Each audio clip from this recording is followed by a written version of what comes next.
Test 4. You will hear a number of different recordings, and you will have to answer questions on what you hear. There will be time for you to read the instructions and questions, and you will have a chance to check your work. All the recordings will be played once only. The test is in 4 sections. At the end of the test, you will be given 10 minutes to transfer your answers to an answer sheet. Now turn to Section 1.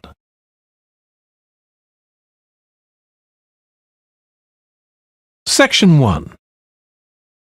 You will hear a phone conversation between Alex, an employee at a company called JPNW, and Martha, who wants to work as a trainee at the company. First, you have some time to look at questions 1 to 7.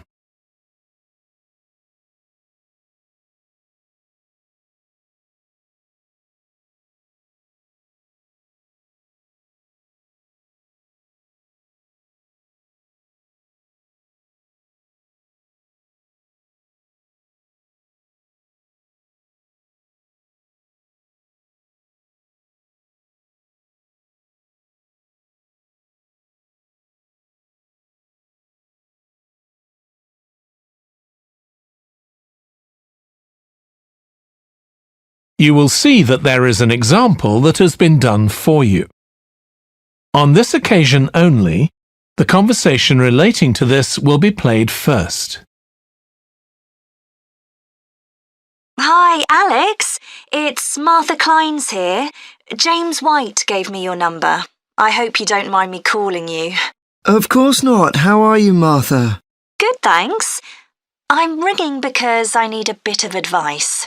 Oh yeah, what about? The training you did at JPNW a few years ago, I'm applying for the same thing. Oh right, yes, I did mine in 2014. Best thing I ever did, I'm still working there. Alex did his training in 2014. So 2014 has been written in the space. Now we shall begin. You should answer the questions as you listen because you will not hear the recording a second time. Listen carefully and answer questions 1 to 7. Hi, Alex. It's Martha Kleins here. James White gave me your number. I hope you don't mind me calling you. Of course not. How are you, Martha? Good, thanks. I'm ringing because I need a bit of advice. Oh yeah, what about? The training you did at JPNW a few years ago, I'm applying for the same thing. Oh right, yes, I did mine in 2014.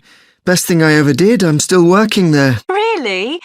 What are you doing? Well, now I work in the customer services department, but I did my initial training in finance. I stayed there for the first 2 years and then moved to where I am now. That's the same department I'm applying for. Did you enjoy it? I was pretty nervous to begin with. I didn't do well in my exams at school, and I was really worried because I failed maths. But it didn't actually matter because I did lots of courses on the job. Did you get a diploma at the end of your trainee period? I'm hoping to do the one in business skills. Yes, that sounds good. I took the one on IT skills, but I wish I'd done that one instead. OK, that's good to know. What about the other trainees? How did you get on with them? There were about 20 of us who started at the same time, and we were all around the same age. I was 18, and there was only one person younger than me who was 17. The rest were between 18 and 20. I made some good friends. I've heard lots of good things about the training at JPNW. It seems like there are a lot of opportunities there. Yeah, definitely. Because of its size, you can work in loads of different areas within the organisation. What about pay? I know you get a lower minimum wage than regular employees. That's right, which isn't great, but you get the same number of days holiday as everyone else, and the pay goes up massively if they offer you a job at the end of the training period. Yeah, but I'm not doing it for the money. It's the experience I think will be really useful. Everyone says by the end of the year you gained so much confidence. You're right, that's the most useful part about it. There's a lot of variety too. You're given lots of different things to do. I enjoyed it all. I didn't even mind the studying. Do you have to spend any time in college? Yes, 1 day each month. So you get lots of support from both your tutor and your manager. That's good. And the company is easy to get to, isn't it? Yes, it's very close to the train station, so the location's a real advantage. Before you hear the rest of the phone conversation, you have some time to look at questions 8 to 10.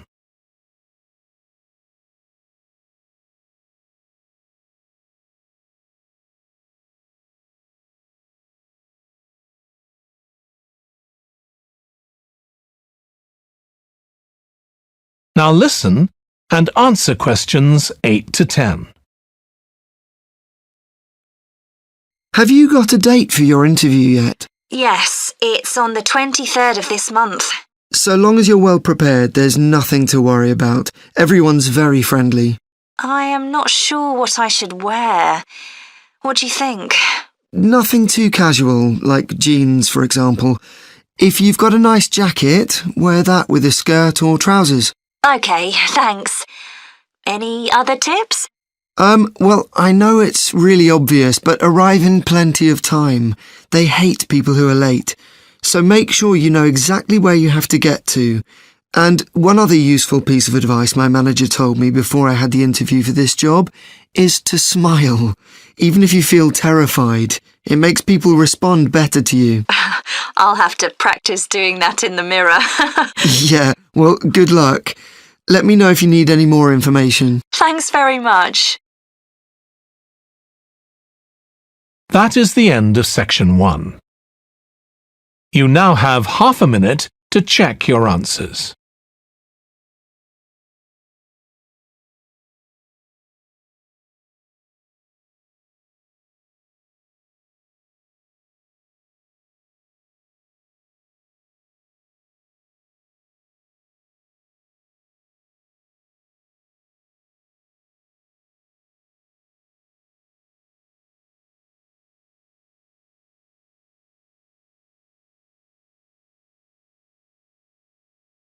Now turn to section 2.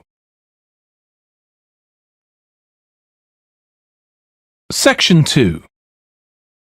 You will hear a woman called Annie, who works at the Snow Centre in New Zealand, welcoming a group of visitors to the centre. First, you have some time to look at questions 11 to 16.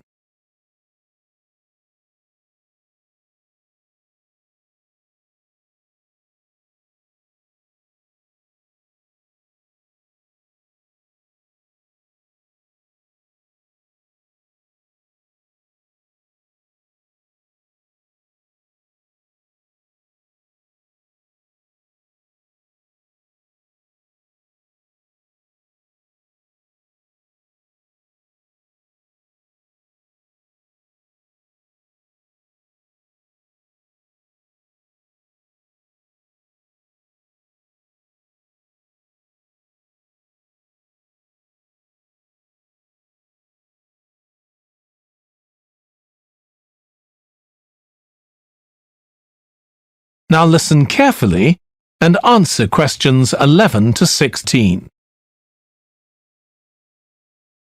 Hi everyone, welcome to the Snow Centre. My name's Annie. I hope you enjoyed the bus trip from the airport. We've certainly got plenty of snow today. Well, you've come to New Zealand's premier snow and ski centre, and we've a whole load of activities for you during your week here. Most visitors come here for the cross-country skiing, where you're on fairly flat ground for most of the time, rather than going down steep mountainsides.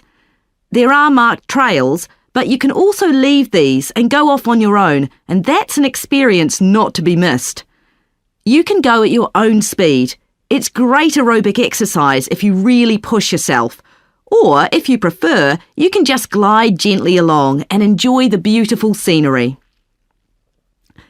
This afternoon, you'll be going on a dog sled trip. You may have seen our dogs on TV recently racing in the Winter Sled Festival. If you want, you can have your own team for the afternoon and learn how to drive them, following behind our leader on the trail. Or if you'd prefer, you can just sit back in the sled and enjoy the ride as a passenger. At the weekend, we have the team relay event and you're all welcome to join in. We have a local school coming along and a lot of the teachers are taking part too. Participation rather than winning is the main focus, and there's a medal for everyone who takes part. Participants are in teams of 2 to 4, and each team must complete 4 laps of the course. For your final expedition, you'll head off to Mount Frenna wearing a pair of special snowshoes which allow you to walk on top of the snow. This is an area where miners once searched for gold, though there are very few traces of their work left now. When the snow melts in summer, the mountain slopes are carpeted in flowers and plants. It's a long ascent, though not too steep, and walkers generally take a couple of days to get to the summit and return. You'll spend the night in our hut halfway up the mountain. That's included in your package for the stay. It's got cooking facilities, firewood and water for drinking. For washing, we recommend you use melted snow, though, to conserve supplies. We can take your luggage up on our snowmobile for you for just $10 a person. The hut has cooking facilities, so you can make a hot meal in the evening and morning, but you need to take your own food. The weather on Mount Frenna can be very stormy. In that case, stay in the hut. Generally, the storms don't last long. Don't stress about getting back here to the centre in time to catch the airport bus. They'll probably not be running anyway. We do have an emergency locator beacon in the hut, but only use that if it's a real emergency, like if someone's ill or injured.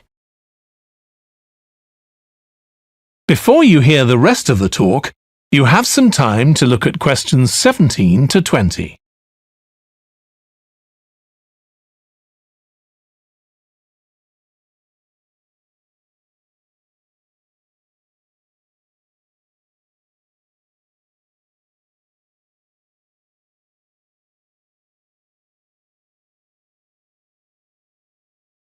Now listen and answer questions 17 to 20.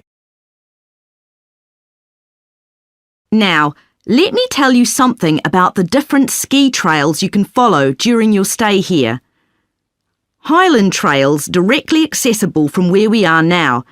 This trail's been designed to give first-timers an experience they'll enjoy regardless of their age or skill, but it's also ideal for experts to practice their technique. Then there's Pine Trail.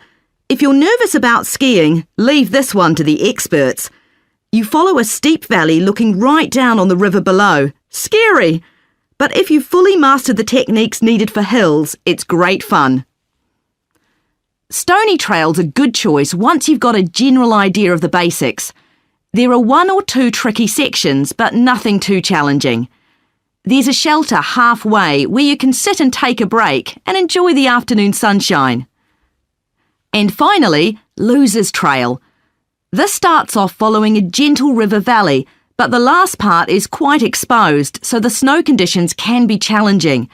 If it's snowing or windy, check with us before you set out to make sure the trail's open that day.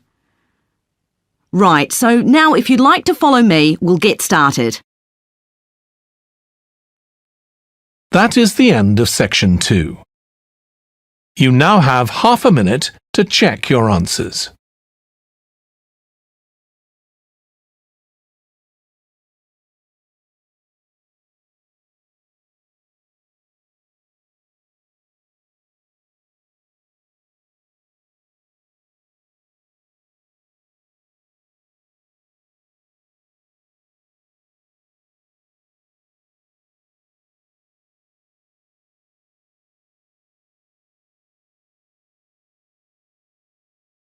Now turn to section 3.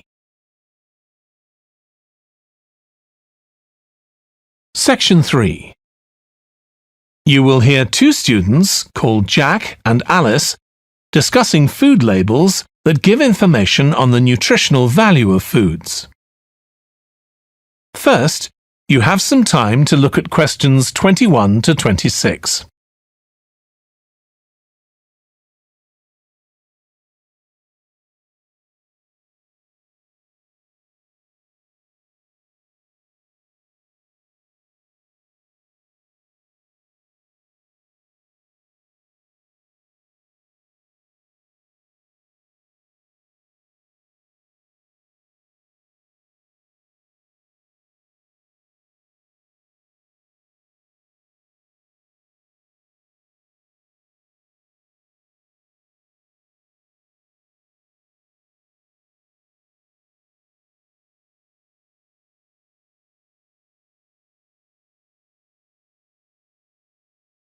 Now listen carefully and answer questions 21 to 26.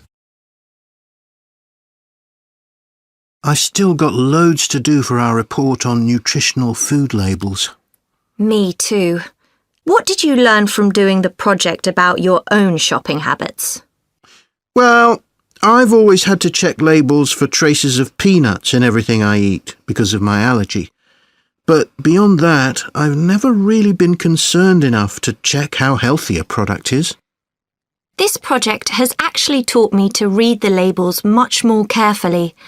I tended to believe claims on packaging, like low in fat. But I now realise that the healthy yoghurt I've bought for years is full of sugar, and that it's actually quite high in calories. Ready meals are the worst. Comparing the labels on supermarket pizzas was a real eye-opener.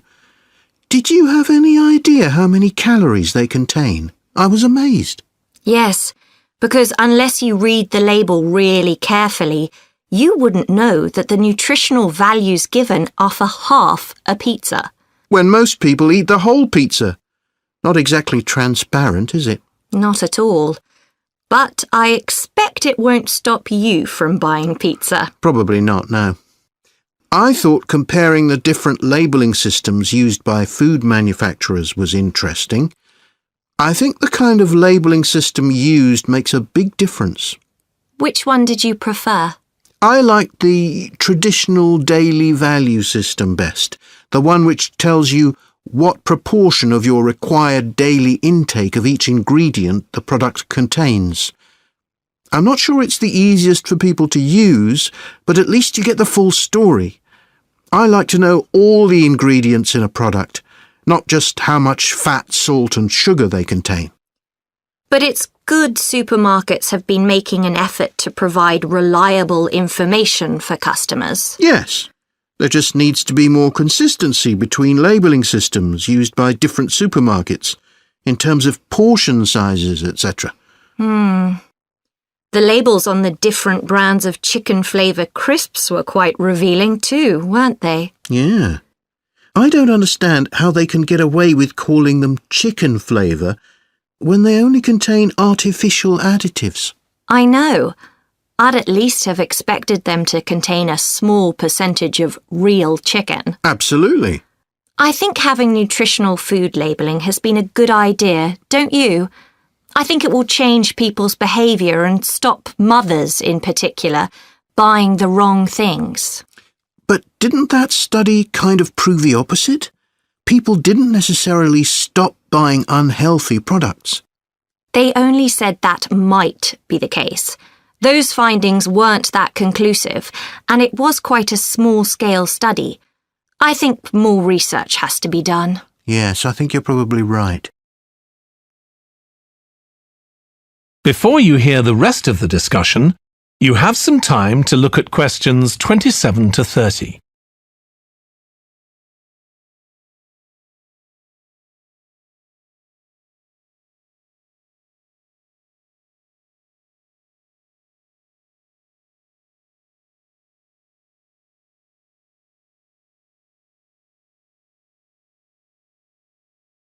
Now listen and answer questions 27 to 30. What do you think of the traffic light system? I think supermarkets like the idea of having a colour-coded system, red, orange or green, for levels of fat, sugar and salt in a product. But it's not been adopted universally. and not on all products. Why do you suppose that is? Pressure from the food manufacturers. Hardly surprising that some of them are opposed to flagging up how unhealthy their products are. I'd have thought it would have been compulsory. It seems ridiculous it isn't. I know. And what I couldn't get over is the fact that it was brought in without enough consultation. A lot of experts had deep reservations about it. That is a bit weird. I suppose there's an argument for doing the research now when consumers are familiar with this system. Yeah, maybe. The participants in the survey were quite positive about the traffic light system. But I don't think they targeted the right people. They should have focused on people with low literacy levels, because these labels are designed to be accessible to them. Yeah. But it's good to get feedback from all socio-economic groups, and there wasn't much variation in their responses. No. But if they hadn't interviewed participants face-to-face, they could have used a much bigger sample size. I wonder why they chose that method. Dunno. How were they selected? Did they volunteer or were they approached? I think they volunteered. The thing that wasn't stated was how often they bought packaged food. All we know is how frequently they used the supermarket. That is the end of section 3. You now have half a minute to check your answers.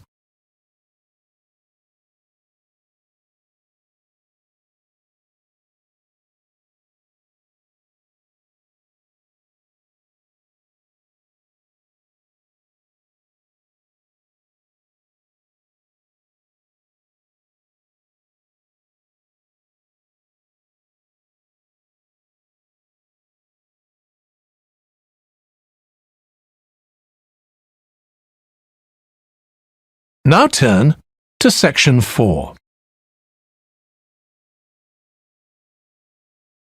Section 4. You will hear part of a presentation by a history student about the history of coffee. First, you have some time to look at questions 31 to 40.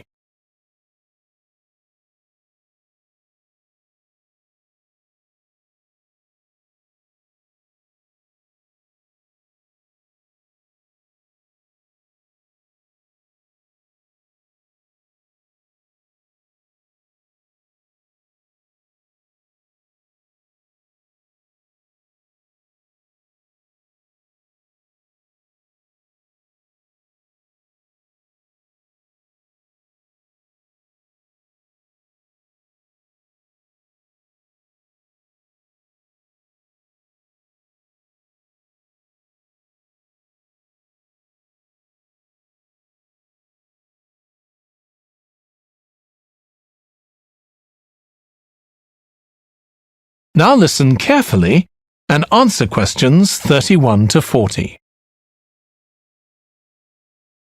In my presentation, I'm going to talk about coffee and its importance both in economic and social terms. We think it was first drunk in the Arab world, but there's hardly any documentary evidence of it before the 1500s, although of course that doesn't mean that people didn't know about it before then. However, there is evidence that coffee was originally gathered from bushes growing wild in Ethiopia, in the northeast of Africa.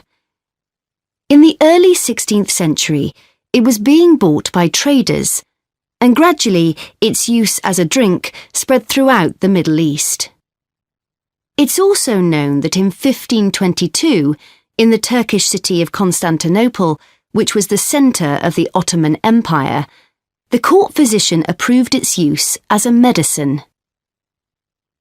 By the mid-1500s, coffee bushes were being cultivated in the Yemen, and for the next 100 years, this region produced most of the coffee drunk in Africa and the Arab world. What's particularly interesting about coffee is its effect on social life. It was rarely drunk at home, but instead, people went to coffee houses to drink it. These people, usually men, would meet to drink coffee and chat about issues of the day. But at the time, This chance to share ideas and opinions was seen as something that was potentially dangerous. And in 1623, the ruler of Constantinople demanded the destruction of all the coffee houses in the city, although after his death, many new ones opened and coffee consumption continued. In the 17th century, coffee drinking spread to Europe, and here too, coffee shops became places where ordinary people, nearly always men, could meet to exchange ideas. Because of this, some people said that these places performed a similar function to universities. The opportunity they provided for people to meet together outside their own homes and to discuss the topics of the day had an enormous impact on social life, and many social movements and political developments had their origins in coffeehouse discussions.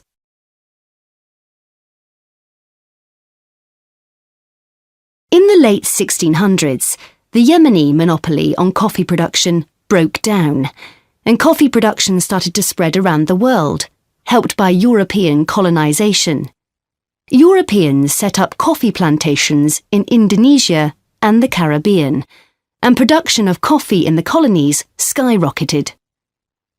Different types of coffee were produced in different areas, and it's interesting that the names given to these different types, like Mocha or Java coffee, were often taken from the port they were shipped to Europe from. But if you look at the labour system in the different colonies, there were some significant differences. In Brazil and the various Caribbean colonies, coffee was grown in huge plantations, and the workers there were almost all slaves. But this wasn't the same in all colonies. For example, in Java, which had been colonised by the Dutch, the peasants grew coffee and passed a proportion of this on to the Dutch, so it was used as a means of taxation. But whatever system was used, under the European powers of the 18th century, coffee production was very closely linked to colonisation. Coffee was grown in ever-increasing quantities to satisfy the growing demand from Europe, and it became nearly as important as sugar production, which was grown under very similar conditions. However, coffee prices were not yet low enough for people to drink it regularly at home, so most coffee consumption still took place in public coffee houses, and it still remained something of a luxury item. In Britain, however, a new drink was introduced from China and started to become popular, gradually taking over from coffee, although at first it was so expensive that only the upper classes could afford it. This was tea, and by the late 1700s it was being widely drunk. However, when the USA gained independence from Britain in 1776, they identified this drink with Britain, and coffee remained the preferred drink in the USA, as it still is today. So, by the early 19th century, coffee was already being widely produced and consumed. But during this century, production boomed and coffee prices started to fall. This was partly because new types of transportation had been developed, which were cheaper and more efficient. So now, working people could afford to buy coffee. It wasn't just a drink for the middle classes. And this was at a time when large parts of Europe were starting to work in industries. And sometimes this meant their work didn't stop when it got dark. They might have to continue throughout the night. So the use of coffee as a stimulant became important. It wasn't just a drink people drank in the morning for breakfast. There were also changes in cultivation. That is the end of section 4. You now have half a minute to check your answers.